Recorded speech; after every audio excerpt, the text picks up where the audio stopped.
Sekarang kita akan mempelajari bisnis model Canvas ya. Bisnis model Canvas itu sebuah tool yang luar biasa karena kita bisa menciptakan sebuah bisnis melalui selembar kanvas. Makanya kita sebut sebagai bisnis model Canvas. Dan bisnis model Canvas akan menjadi bridging antara chapter 1 sampai 4 dan chapter 5, 6, 7, 8, 9. Bridging-nya ada di bisnis model Canvas. Masih sama untuk sesi kali ini kita akan menggunakan contoh pesan parkir ya. Silakan Pak Pravira.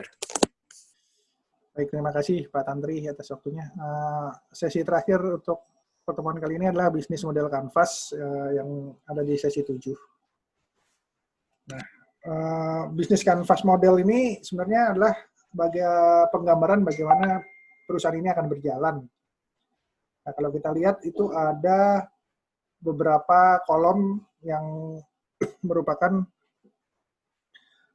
kolom wajib dari sebuah BMC. Yang pertama adalah value proposition, adalah di mana value proposition itu adalah apa yang value perusahaan kita gitu, untuk pelanggan. Kalau di sini kami karena ada dua jenis jenis pelanggannya, yaitu business to business dan business to customer, jadi kami membuat ada dua. Untuk business to business adalah struktur biaya operasional rendah, lalu pendapatan lebih tinggi. Ini yang kami tawarkan kepada pemilik bangunan atau pemilik lahan parkir. Yang kedua adalah business to customer. Ini adalah sesuatu yang kami tawarkan kepada pengguna parkiran, yaitu booking via aplikasi, slot parkir yang dapat dipilih, struk elektronik, pengingat lokasi parkir, kemudahan pembayaran, dan antrian keluar yang lebih cepat. Berikutnya adalah channel distribusi. Nah, channel distribusi itu adalah bagaimana bisnis ini bisa dikenalkan pada customer-nya. Di sini kami melakukan melalui 3 cara, yaitu dari aplikasi pesan parkir itu sendiri, lalu ada iklan radio dan iklan digital. Lalu customer segmennya seperti apa? Dari bisnis to bisnis, kami mengajak manajemen gedung dan tenan mall. Sedangkan untuk bisnis to customer, customer segmennya adalah pengguna mobil pribadi, pengguna smartphone, penduduk dengan usia 18 sampai 45 tahun, dan mempunyai kelas ekonomi menengah ke atas. Kenapa menengah ke atas? Karena nanti yang akan disasar adalah mall yang cukup ramai.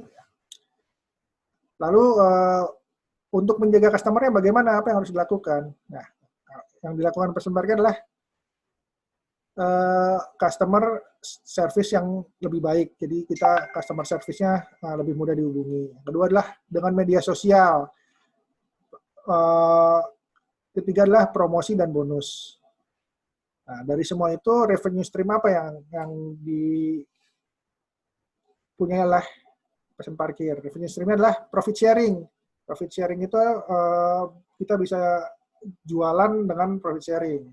Lalu bisa juga dengan additional service. Additional service ini adalah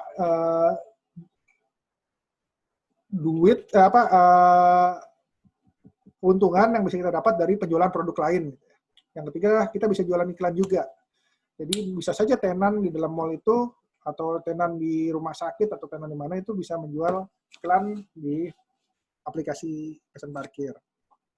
Nah, untuk key partnership-nya, pesan parkir adalah manajemen gedung, lalu perusahaan asuransi, karena kita harus memberikan asuransi terhadap kehilangan mobil dan kerusakan mobil yang diparkir.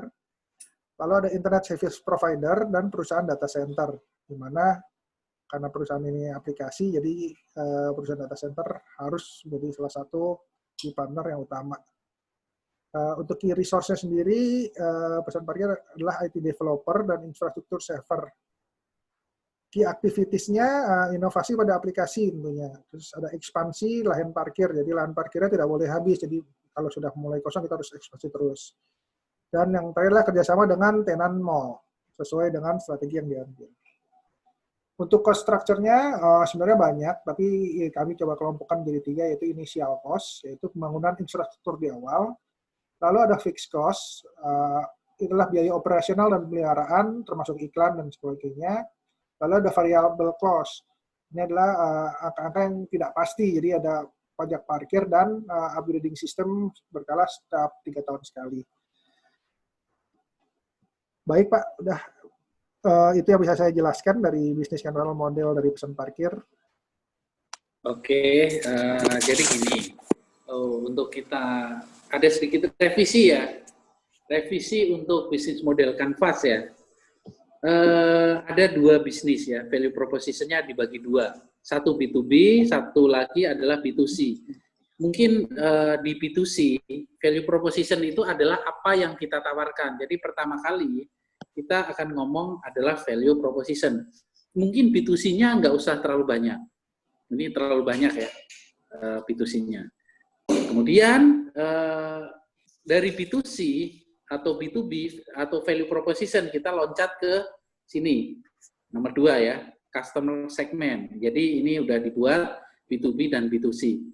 Selanjutnya ada customer channel ya. Channel harusnya dibagi 2 ya. Karena area sini semuanya adalah area marketing. Nah, katanya tadi marketingnya B2B dan B2C. Jadi channelnya harus ada 2 nih. Channel untuk B2B dan B2C. Begitu juga dengan customer relationship, harusnya 2. Karena marketingnya 2 ya, B2B dan B2C. Customer relationship-nya harusnya dibagi 2. Ini yang keempat. Oke. Untuk revenue stream-nya itu 1 aja, karena sama ya, revenue stream buat perusahaan pesan parkir. Duitnya dari mana sih? Itu seperti itu. Kemudian area sebelah kiri ini kita sebut sebagai area infrastruktur. Area infrastruktur adalah infrastruktur apa yang bisa kita punyai atau kita bisa eksploitasi untuk menjadikan value proposition itu terwujud. Nah, makanya ada infrastruktur nih, area infrastructure ya, untuk mewujudkan value proposition. Untuk activity itu harusnya sejalan dengan capability di chapter 3. Resource juga harusnya sejalan dengan resource di chapter 3. Jadi harus di make sure baik-baik apakah itu sudah sejalan. Jadi ini 6, ini 7, ini 8. Nah, 9 adalah cost structure. Cost structure-nya apa sih untuk bisnis ini. Jadi gitu ya, kira-kira untuk bisnis model Canvas, ini penting banget, karena ini merangkum dari chapter 1, 2, 3. Value proposition juga merangkum dari chapter 3 yang mengenai masalah competitive advantage. Competitive advantage-nya apa sih? Nah, itu harus tercermin di value proposition. Bisnis model Canvas ini akan digunakan sebagai pegangan pada saat kita akan membuat chapter 5, 6, 7, 8, 9. Patokannya adalah bisnis model Canvas. Seperti itu ya. Terima kasih.